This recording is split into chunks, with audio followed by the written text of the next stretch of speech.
Video में relation का एक इम्पॉर्टेंट क्वेश्चन सॉल्व करना सीखेंगे जो बोर्ड परीक्षा में काफ़ी पूछा जाता है और कंपटीशन में भी ये कई बार पूछा गया है आईआईटी जेईई मेन में। तो देखते हैं इस क्वेश्चन के अंतर्गत पूछा क्या जाएगा। ये पहली बात तो एक ऐसा रिलेशन है जिसमें एक ऑर्डर्ड पेयर दूसरे ऑर्डर्ड पेयर से रिलेटेड होता है। इस क्वेश्चन के अंतर्गत हम ये देखेंगे कि एक ऑर्डर्ड पेयर दूसरे ऑर्डर्ड पेयर से किस प्रकार रिलेटेड होता है। फिर दूसरी बात, इसमें एक ऑर्डर्ड पेयर देगा जिसकी हमें इक्विवेलेंस क्लास निकालनी होगी, जो बच्चों को बहुत दिक्कत होती है। मतलब किसी ऑर्डर्ड पेयर की इक्विवेलेंस क्लास कैसे निकाली जाए। जैसे यहाँ पे पूछा है 2,6 की इक्विवेलेंस क्लास, यानी 2,6 की तुल्यता वर्ग कैसे निकाली जाए।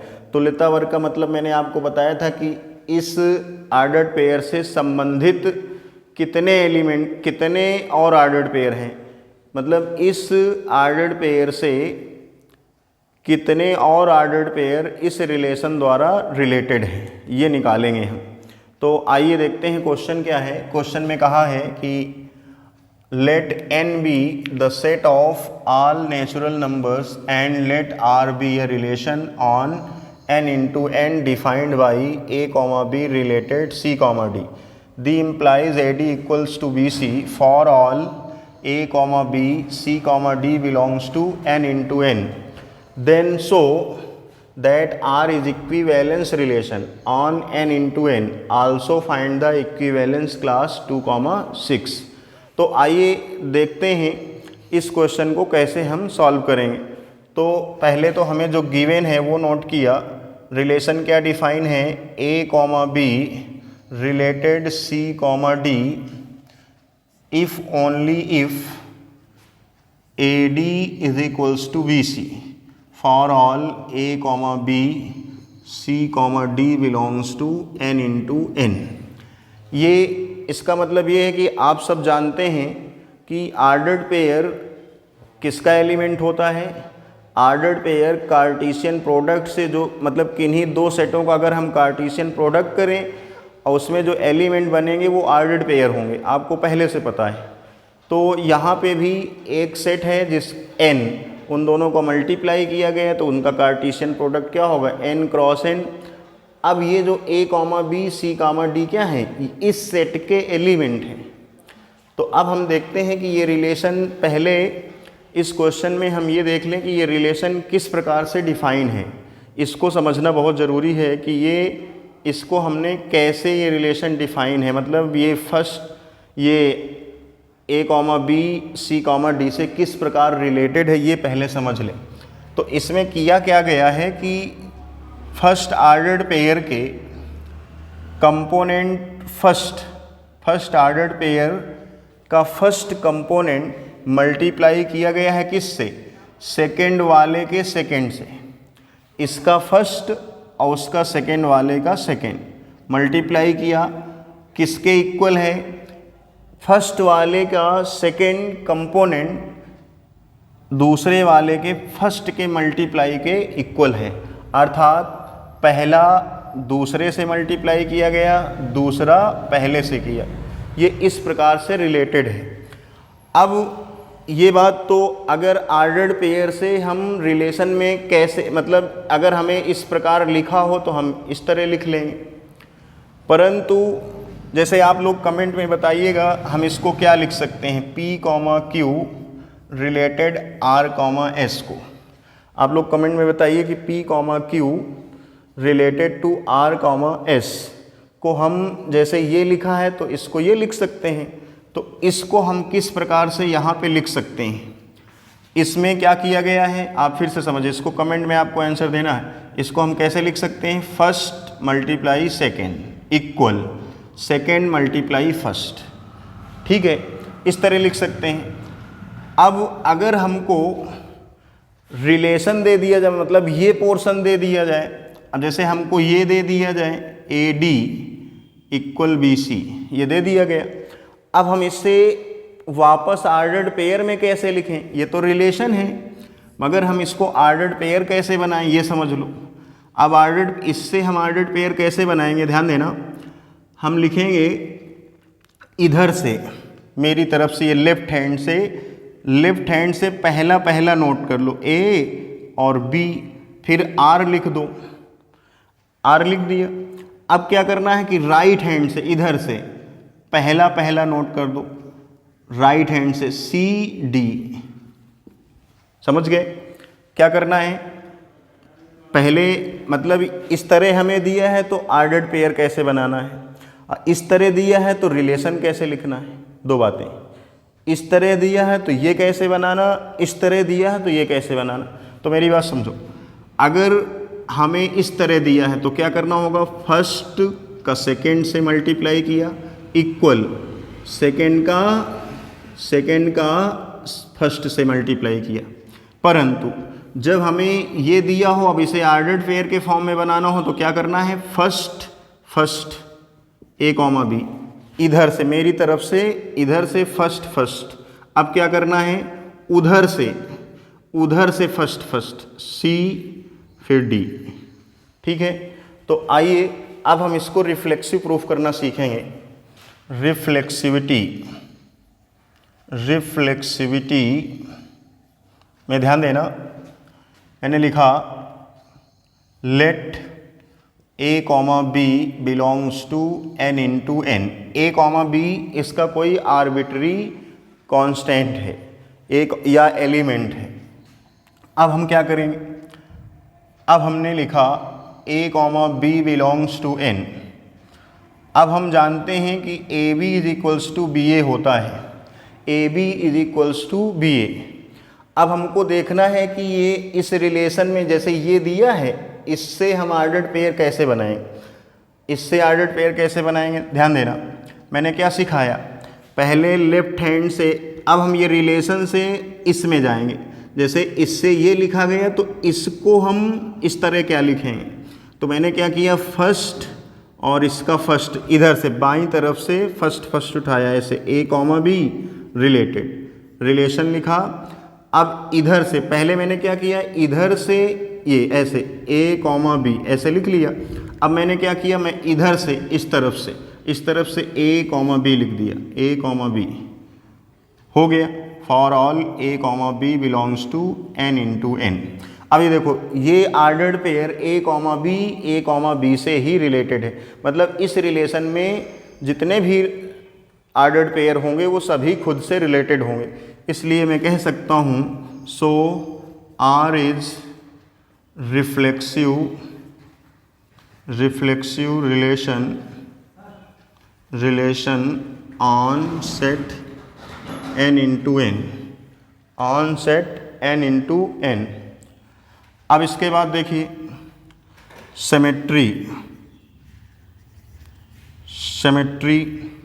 सिमेट्री में हम 2 एलिमेंट्स लेट करेंगे। सिमेट्री में क्या करेंगे, 2 एलिमेंट्स लेट करेंगे। Let a comma b c comma d belongs to n into n such that में क्या लिखेंगे, सच दैट में ये लिखेंगे a comma b related to c comma d, a comma b related to c comma D.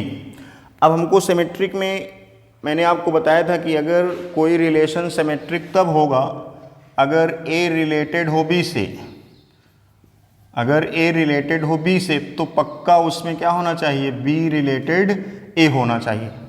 अर्थात मुझे इस relation को सिमेट्रिक प्रूफ करने के लिए हमने ये लेट कर लिया कि ए कॉमा बी और सी कॉमा डी ऐसे 2 एलिमेंट हैं n इंटू एन के, जो ए कॉमा बी से रिलेटेड है क्या, सी कॉमा डी। अब हमको क्या दिखाना होगा, अगर हम सी कॉमा डी रिलेटेड ए कॉमा बी ले आए तो ये सिमेट्रिक प्रूफ हो जाएगा। तो आइए देखते हैं कैसे लिखेंगे। यहाँ लिखेंगे then a comma b related c comma d, d implies, मैं इसको किस प्रकार से, इस रिलेशन के द्वारा किस प्रकार से लिखूंगा, first multiply second equals to इसका सेकेंड इसका फर्स्ट, बी सी। अब हमको क्या करना है, अब हमको क्या करना है, इसको इधर लिख देना है, इसको उधर लिख देना है, BC इक्वल AD। बोलो हम इसको ऐसे लिख सकते हैं, ऐसे लिख सकते हैं। क्या मैं इसको यूँ लिख सकता हूँ, CB equals to DA। CB इसको इधर, ऐसा मैंने क्यों लिख दिया, क्योंकि मल्टीप्लाई कॉम्यूटेटिव होता है। अब इसमें देखो, इसको मैं अब आर्डर्ड पेयर में लिखने जाऊँगा, इसको मैं आर्डर्ड पेयर में लिखने जाऊँ, इसको मैं आर्डर्ड पेयर में लिखने जाऊँ। अब इसके बाद देखो, इसको आर्डर्ड पेयर में कैसे लिखेंगे, हम इसको आर्डर्ड पेयर में कैसे लिखेंगे, ध्यान देना। मैंने आपको सिखाया भी कि पहले क्या करना है, इसका इधर से मेरी तरफ से फर्स्ट उठा लो, C, D। अब उधर से कौन उठाओ, उधर से फर्स्ट उठा लो। तो इधर से फर्स्ट कौन है, A, इधर से फर्स्ट कौन है, B। तो ये देखो A, B रिलेटेड था C, D से, अब मैं क्या ले आया, C, D रिलेटेड है A, B से। For all A, B, C, D belongs to N into N। मैं कह सकता हूँ so R is symmetric relation, so R is symmetric relation on set N into N। अगर बच्चों ये question समझ में ना आए तो कमेंट करके बताइएगा, फिर से मैं एक बार वीडियो डालूंगा अगर आपको ये क्वेश्चन समझ में ना आया हो। तो अब देखते हैं ट्रांसिटिविटी, इसकी ट्रांसिटिव कैसे प्रूव करेंगे। आइए देखते हैं। अगर वीडियो समझ आया हो तो आप लोग कमेंट में यस सर ज़रूर लिखिएगा। अब हम इसकी ट्रांसिटिविटी प्रूफ करेंगे। ट्रांसिटिविटी में देखिए क्या लिखेंगे।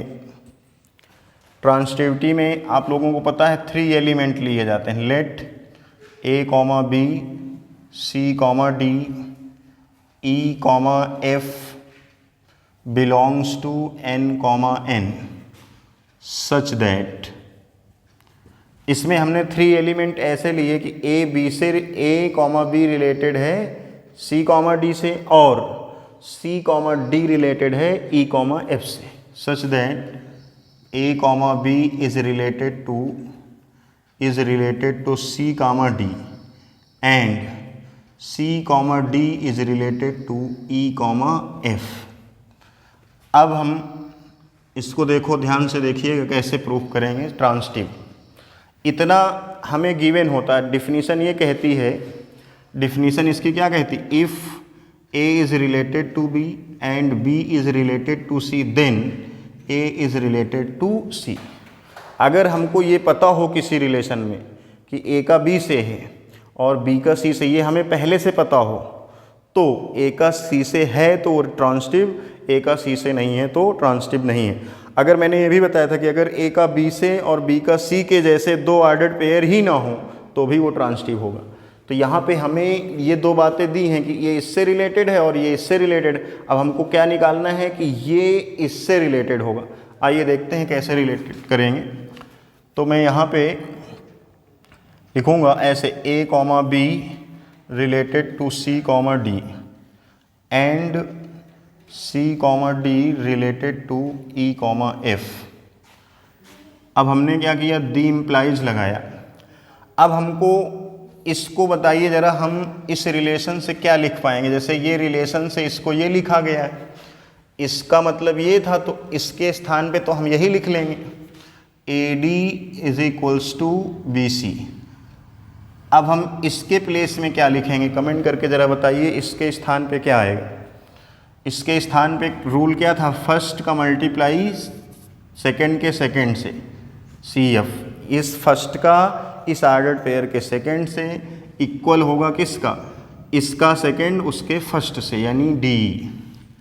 अब हम इसके बाद क्या करेंगे, जब भी ट्रांसिटिव प्रूफ करना हो तो हम क्या करेंगे, ऐसे हर क्वेश्चन में अगर मल्टीप्लाई है तो मल्टीप्लाई करके, प्लस है तो प्लस करके, तो हम इन दोनों इक्वेशनों का मल्टीप्लाई करेंगे। AD में CF का कैसे करना है, लेफ्ट का लेफ्ट में AD CF हो गया, इधर BC का DE में किया तो BC DE हो गया।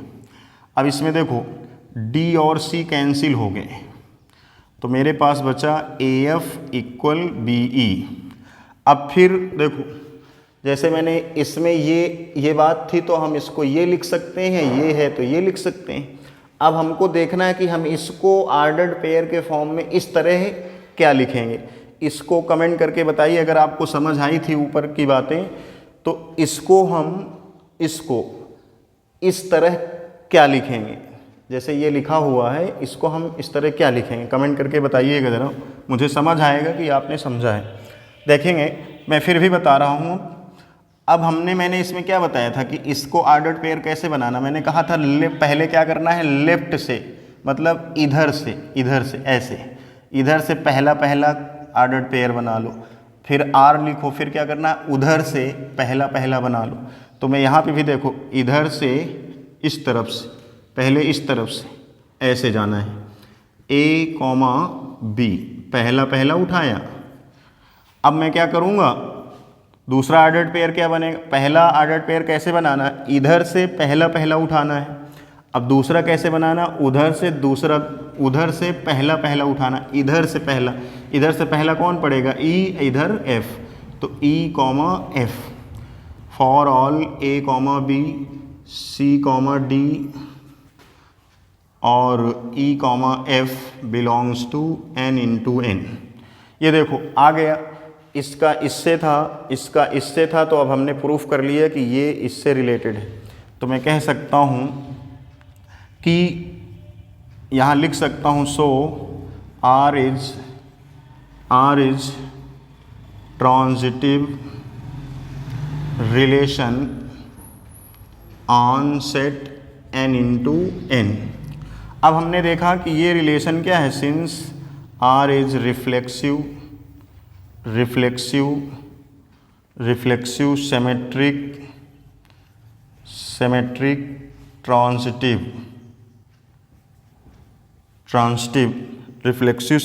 Transitive on set N into N, so R is equivalence relation. आपको पता है कि कोई रिलेशन इक्विवेलेंस कब होता है, जब वो रिफ्लेक्सिव भी हो, सिमेट्रिक भी हो, ट्रांजिटिव भी हो। Equivalence relation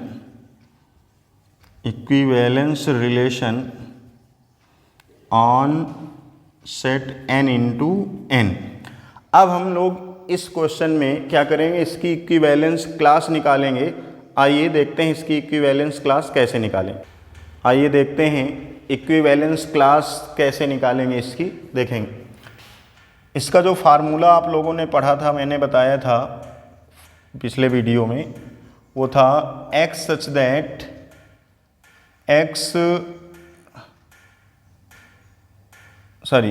x belongs to A such that x, A belongs to R। जो इक्विवेलेंस क्लास का जो फार्मूला मैंने बताया था ये था, अर्थात जिसकी हमें इक्विवेलेंस क्लास निकालनी है उसको क्या करना है, ऐसे x को a से रिलेटेड करना है। तो यहाँ पे मुझे किसकी निकालनी है, 2,6 की। किसकी निकालनी है, 2,6 की। तो मैं ऐसे, देखो ध्यान देना कैसे लिखना होगा ऐसे सभी प्रश्नों। अब हम यहाँ, वो सिंगल सेट होता था, अब यहाँ कार्टेशियन प्रोडक्ट में है, तो इसका फार्मूला क्या बनेगा, मैं इस तरह भी इसके लिए भी फार्मूला, आर्डर्ड पेयर के लिए भी फार्मूला बना रहा हूँ। तो आर्डर्ड पेयर के लिए जो फार्मूला बनेगा वो ये होगा इस प्रकार, x, y belongs to N into N such that, belongs to N into N such that x, y is related to A, B। ये इक्विवेलेंस क्लास होगी जब आर्डर्ड पेयर, मतलब आर्डर्ड पेयर की इक्विवेलेंस का ये फार्मूला है। आर्डर्ड पेयर की इक्विवेलेंस किस फार्मूले से निकालें, तो इससे। अब जिसको निकालना हो इसको यहाँ रख लो। मैंने 2,6 निकालने को कहा है तो मैंने इसको यहाँ रख लिया, इसको लिखा x, y belongs to N into N such that x, y R। ये देखो A, B की जगह मैं क्या लाऊंगा, 2,6, ये ले आया। अब मैं क्या करूँगा, इसको x, y such belongs to N into N such that x comma y को लिख रखिए r। अब देखो मुझे 2,6 सॉरी अब इसको देखो मैं क्या करूँगा, इस रिलेशन में लिखूँगा, जैसे ये रिलेशन लिखा वैसे इसको लिखूँगा। तो इसमें क्या किया गया, इसका फर्स्ट इसके सेकंड से मल्टीप्लाई, यानी 6x, इसका सेकंड इसके फर्स्ट से, यानी 2y ये आया। अब इसको हल करेंगे तो ये 3 आ जाएगा। तो यहाँ आया x comma y belongs to n into n such that y is equals to 3x, y is equals to 3x। अब ध्यान देना मैं क्या करने वाला हूँ, 2,6 मैं क्या करने वाला हूँ, अब इस y की वैल्यू मैं यहाँ रख दूँगा, इस y की वैल्यू को मैं यहाँ रख दूँगा। तो ये बन जाएगा x comma 3x such that belongs to n into n। आगे मैं लिख दूंगा where x belongs to n। x क्या है, एक नेचुरल नंबर है। तो अब x के स्थान पे आपको 1 2 3 4 डॉट डॉट रख देना है। तो इससे क्या होगा, 2,6 से रिलेटेड ऑर्डर्ड पेयर मिल जाएंगे। तो 2,6 इक्वल्स टू, अगर आप यहाँ 1 रखोगे तो ये 1, ये 1 रखोगे तो ये 3 आ जाएगा। अब आप यहाँ पे जब 2 रखोगे तो 2 कॉमा ये 6 हो जाएगा। अब आप अगर यहाँ पे 3 रखोगे तो 3 कॉमा 9 हो जाएगा। जब यहाँ 3 रखोगे, यहाँ 3 रखोगे तो 3 3 3 जा 9। अब अगर मैं यहाँ 4 रख दूंगा तो क्या हो जाएगा, कमेंट करके बताइए। इधर डॉट डॉट इनफाइनाइट। अगर मैं यहाँ 4 रखूँ तो यहाँ क्या आएगा, कमेंट करके ज़रूर बताइए। और ये वीडियो समझ आया या नहीं आया, कमेंट करके ज़रूर बताइए। Thank you.